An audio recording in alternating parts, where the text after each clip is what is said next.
चला तर आज आपण ऐकूया कथा लळा. लळा.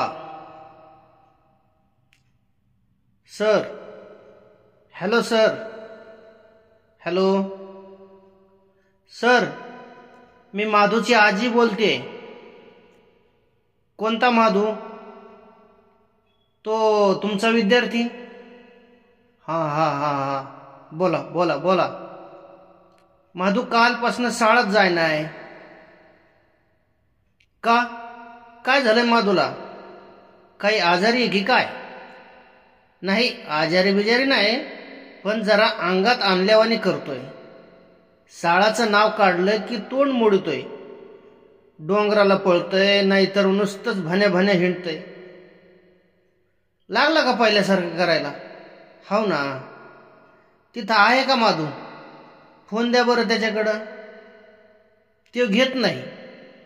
तिथं कुडाच्या आड लपून बसलाय बघा. तुम्हाला तर तो माहिती कसा आहे. अर्ध्या डोक्याचा आहे. जन्मताच बाप सोडून गेला त्याला. विना मायेचं पाखरू ते. आई बी जरा कमीच डोक्याची आहे. आता काय म्हणतोय माधू? तुम्ही एकदा येऊन जा माधूकडं. तुम्ही आणला होता त्याला ठेप्याला. त्याला जपत होतात, पण आताचे मास्तर लोक त्याच्या काय ओळखीचे वाटत नाही का काय कुणास ठाऊक. पण तो सारखा बुजाल्यावानी वागतोय. कुणाशी बोलत नाही, घरी बी थांबत नाही आणि शाळेत बी थांबत नाही. येळावर घास ठोकळा खात नाही. सारखं हिंडफिऱ्या कुत्र्यावानी फिरतं इकडं तिकडं भाण्या भाण्या. आणि त्याला ते पहिल्यावानी फिट बी येते. जरा घडीभर येऊन जावा, त्याला जरा समजून सांगा. म्हणजे तुमच्या भाषेत सांगितलं म्हणजे मग थोडंसं ठेप्यावर येईल ते. माधू असला तर द्या बरं त्याच्याकडं, मी बोलतो त्याला. तो तिकडंच काम पाडून ऐकतोय. बघा बघा बघा कसं करतोय. मला असं जावं लागतंय रानावनात. तळ्यावर बी जातो, मासे थोडेफार त्याच्याकडे बी जावं लागतंय. आणि घरी तो असला की मग त्याची काळजी वाटते. इकडं तो घरात कोणाला बी जमानीत नाही. आता तळ बी आटलंय, उलसक डबकाड तेवढं, मासे थोडेफार आहेत. तेवढं झालं की मग संपलंच समज. हो हो हो, मी बघतो. इकडच्या शाळेवरून सुट्टी मिळाली की येऊन जाईल एखाद दिवस. नाही बघा जमलं तर. काल तर म्हणत होता त्याला तुमच्याच शाळेत जायचे म्हणून. तुमची बदली झाल्यापासून थाऱ्यावरच नाही. तुमची आठवण काढून रडतंय पोरग. त्याला खूप समजावलं, पण त्याच्या काय डोक्यात उजेड पडा नाही. पडन पडन उजेड. लहान लेकरू आहे, भोळ भाबड आहे, त्याला काय कळतंय अजून. हळूहळू नव्या सरची ओळख होईल. रुळल शाळेत. रोज पाठवीत जा. लक्ष ठेवा त्याच्याकडं. जरा अवखळ आहे तुमचा नातू. थोडासा मानसिक स्थिर पण नाहीये. बघते, पण तुम्ही येऊन जा. आमचं गरीबाचं आहे का? त्यानं जरा धोसरा काढलाय म्हणून म्हणाले. बर बघतो. ठेवू का? ठेवा. मोबाईलचे बटन दाबत डमाळे सरांचा मोबाईल खिशात गेला आणि मास्तरचे डोकेच बंद पडले. मास्तरची बदली वडवडी शाळेतून दुसऱ्या शाळेत झाली होती.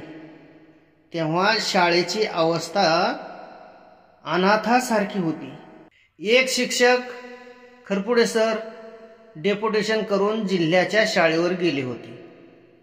पुढाऱ्यांच्या उभीला असल्यामुळं इतरांना ते कमी लेखत असत. बैलांना डरकावे तसे डरकत होते. मधल्या सुट्टीत जेवणावर ताव मारला की साप बेडूक गिळल्यावर पडतो तसे पाय पसरून पडणारे सर होते. आणि पालक ते आमचं पोरगच नाही असं उपऱ्यासारखं वागायचे. गावातले टगे पुढारी शाळा म्हणजे कुरण समजायचे. 2 रुपये फंड आला की चौकशी करायला यायची. सरांबरोबर कोंबड्यागत झुंजायचे. पाणी योजना आम्हीच आणली म्हणायचे. आमदाराचं वजन वापरायचे. दरवाजे खिडक्या तेच मोडायचे आणि तेच पुन्हा दुरुस्त करा म्हणायचे. गाव पुढारी शाळेत मुतारी सुद्धा पाडायचे, विटा काढायचे, घरी घेऊन जायचे.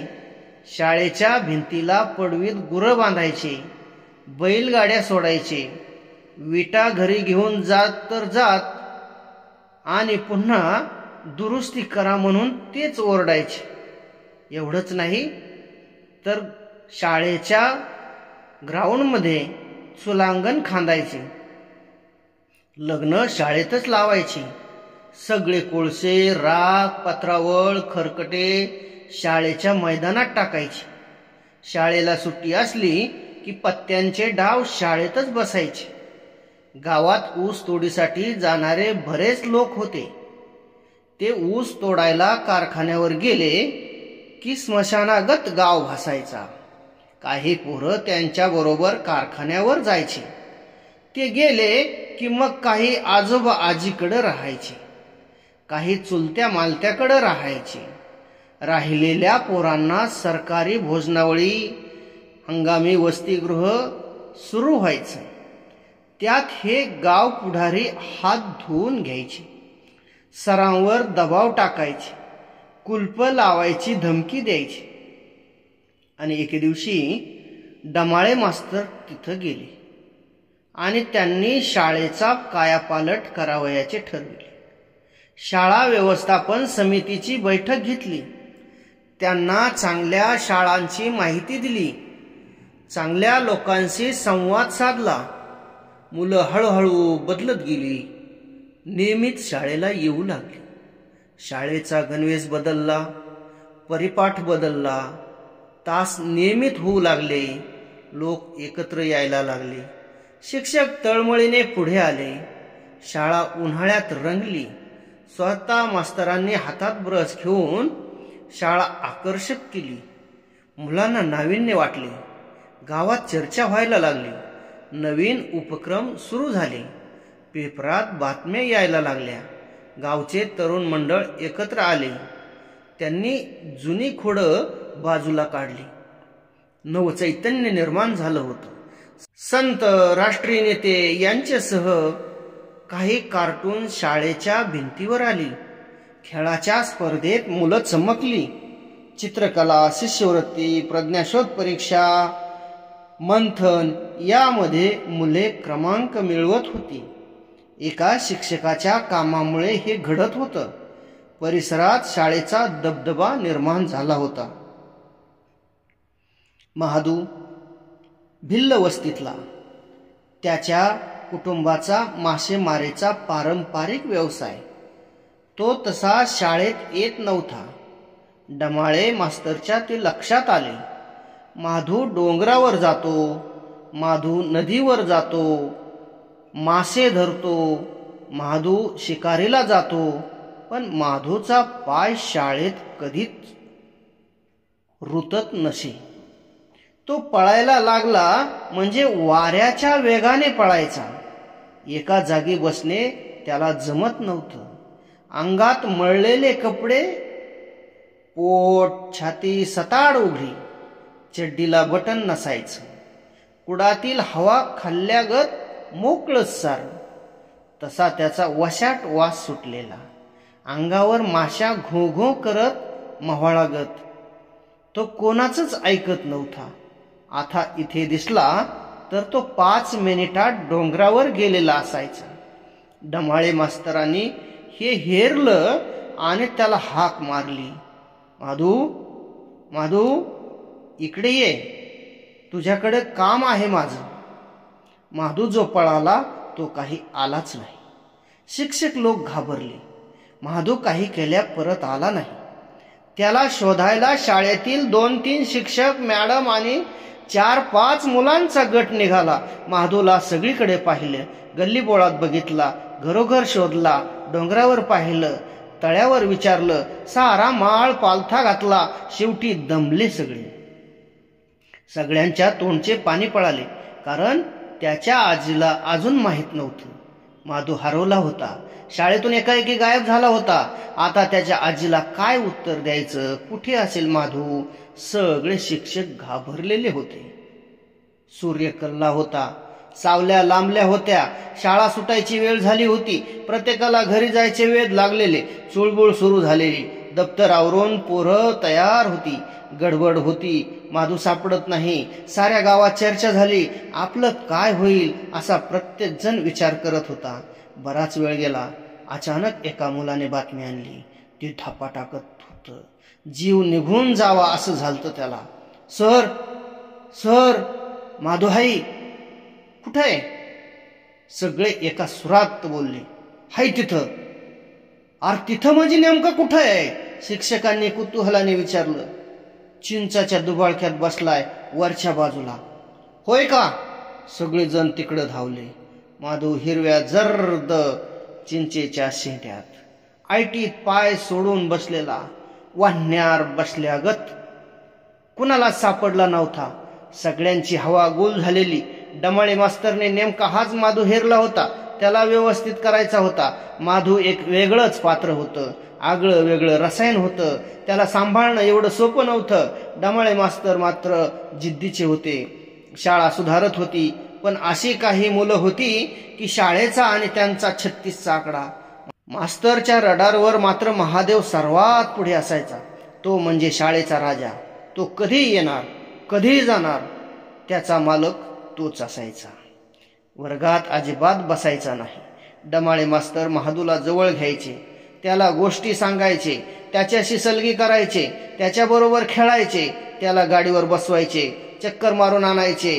त्याला रंगपेटी आणून दिली, चित्राची वही आणून दिली, त्याच्यासमोर चित्र काढायचे, त्याला रंग द्यायचे. चित्रकलेची वही माधूने 2 दिवसात फाडून फेकून दिली, तर ते त्याला रागवले नाही. उलट महादूची कौतुकाने चौकशी केली. महादू गाणं म्हणायचा, मास्तर ऐकायचे. दुपारी जेवणाची सुट्टी व्हायची. मुलांना भात दिला जायचा. सर्व शिक्षक एकत्र जेवायला बसायचे. विद्यार्थी दुसऱ्या पडवीत बसायचे. सर घरून डबा आणायचे. मग माधूला मोठ्याने हाक मारायचे. 4-2 मुलामध्ये माधूला हाक मारली की त्याच्या अंगावर मूठभर मांस चढल्यासारखी व्हायची. मास्तर मग त्याला जवळ बसवायचे. डब्यातली चपाती भाजी त्याला द्यायची. अप्रूप वाटायचं. तो खायचा. रांचं पाखरू जवळ आल्यागत झालं. दोघांची चांगली रास जुळली. मास्तर घरी जाताना बाय सर असं लांबूनच तो म्हणायचा. सकाळी पुन्हा वाट बघायचा. गुड मॉर्निंग सर असा आवाज कानावर पडला की तो आवाज माधूचाच.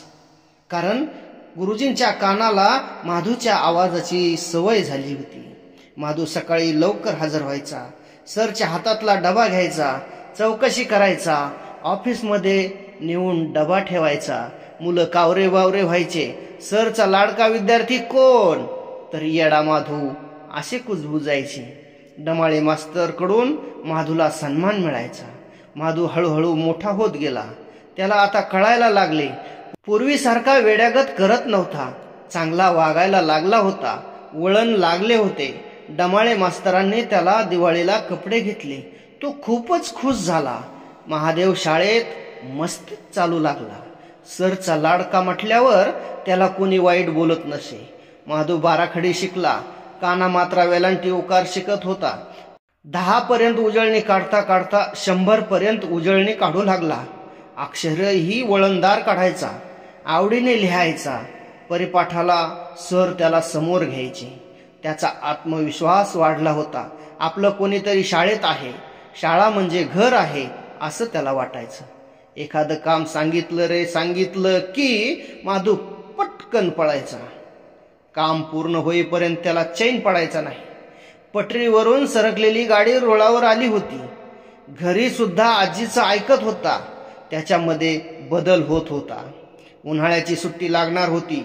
माधूच्या पोटात कालवा कालव होऊ लागली. नुकत्याच स्पर्धा पार पडल्या होत्या.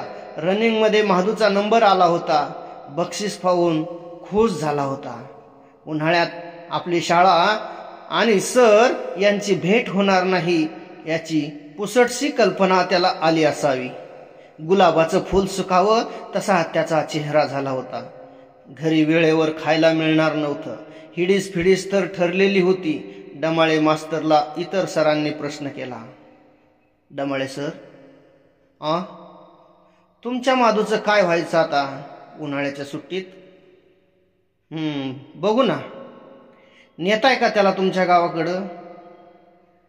उन्हाळ्यात आता शाळा रंगवायचं काम निघल, गाववाले देतो म्हणाले पैसे, वर्गणी करून बघू, मग शाळाला यावं जावं लागणच ना. बघा बघा बघा, मग महादू आणि आम्ही आहोतच एकत्र. होय होय होय. सगळे गप्प झाले, कोणीच काही बोलले नाही. एकदम शांत वातावरण झाले. 1 मेचा झेंडा फडकला गेला आणि निकाल घोषित झाला. महादू पास झाला होता, वरच्या वर्गात गेला होता. तेव्हा डमाळे मास्तरांनी स्वतःच पेढे वाटले. उन्हाचा पारा चढला होता, डोंगर बोडखे झाले होते, तलाव कोरडा ठाक पडला होता, भिंती निर्जीव दिसत होत्या. जनावरं इकडून तिकडं चाऱ्यासाठी भण्या भण्या हिंडत होती. दुष्काळाची चाहूल लागली होती. माणसांना पिण्यासाठी पाण्याचे टँकर सुरू झाले होते. जनावरांना चाऱ्यासाठी छावणी सुरू झाली होती. डमाळे मास्तरांनी काळे हेड मास्तरला विषय काढला. सर, आपण शाळा रंगून घेऊ. कशातून? चष्मा डोक्यावर घेत हेडमास्तर बोलले. वर्गणी करू. बघू बघू बघू म्हणत 1 मे संपला. सुट्टीही लागली. शाळा रंगवायला काढली. पेंटर रोज यायचे, डमाळे मास्तर रोज यायचे, महादू पण यायचा. एक एक चित्र भिंतीवर झालं की महादू त्यावर बोलायचा. डमाळे मास्तर, पेंटर यांना महादू पाणी आणून द्यायचा, त्यांच्यातच जेवायचा. उन्हाळा संपला होता. पाऊस थोडाफार पडून गेला. जोराचा वारा सुटला. 15 जून तारीख. दिवस उजाडला. डमाळे मास्तर काही शाळेला आले नाहीत. दुसरेच कोणीतरी सर आलेत म्हणून गावात चर्चा झाली. शाळा उघडून सुरू होऊन 8 दिवस झाले. महादेव रोज कावरा बावरा होत असे. त्याला मास्तरची आठवण येऊ लागली. डमाळे मास्तरची ऑनलाईन बदली झाली होती. त्यांच्या जागेवर त्यांच्यापेक्षा सिनियर सर आले होते. डमाळे मास्तर आता कधीच येणार नाहीत याची कल्पना महादूला आली होती. 6 महिने झाले मास्तर आले नाहीत म्हणून महादूने हट्ट धरला आपल्या आजीकडे. आजीने समजूत घातली पण उपयोग झाला नाही. मास्तर विचारात पडले, काय केलं म्हणजे आपल्या जीवाला बरं वाटल? महादूच्या आठवणीने ते बेचैन झाले. मास्तर तडातडा निघले. ते थेट महादूच्या घराकडं. महादूची शाळा लांबनच चमकत होती. शाळाच्या शेजारी मंदिर होतं. तिथंच महादू होता. सर पाहिले. तो जी पळाला तो डमाळे गुरुजीच्या पायाला कवळ मारली, गच्च मिठी मारली. डोळ्यातून अश्रू टपकत होते. गुरुजीचा कंठ दाटून आला. दोघांची भेट झाली, बोलणं झालं. महादू म्हणाला, सर तुम्ही आलात होय आपल्या शाळाला? गुरुजी म्हणाले, अरे बाळ, मी लवकरच येईन परत. ही भेट तात्पुरती होती. महादूच्या हातावर 50ची नोट ठेवून गावातल्या दुकानातून गोळ्या बिस्किट आणायला पाठवला. गुरुजी पुन्हा तिथून निघते झाले. महादू पुन्हा एकटा पडला. महादू गुरुजींना अजून शोधतो आहे. महादू गुरुजींना अजून शोधतो आहे.